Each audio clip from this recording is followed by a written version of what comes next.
जगा के दिल में कैलू प्रेम घात हो।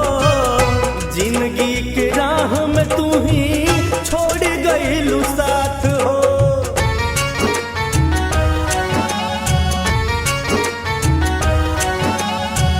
देहिया बदूर तोहसे रूह तोहर पास हो।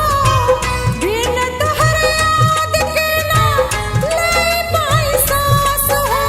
कैलू बड़ बड़ वादा फिर भी गईलू हाथ छोड़ाई। कैलू बड़ बड़ वादा फिर भी गईलू हाथ छोड़ाई। जा जाए हर जाई दिहलू उम्र भर जुदाई। हर जाए ना कहा सनम तोहरा खिल दिल में बसाई।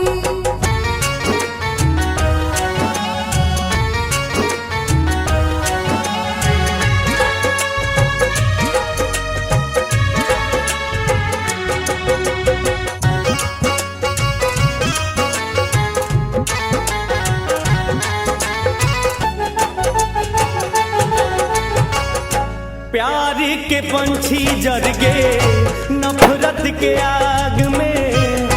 ना जान लिखल का बा हमारा हो भाग में।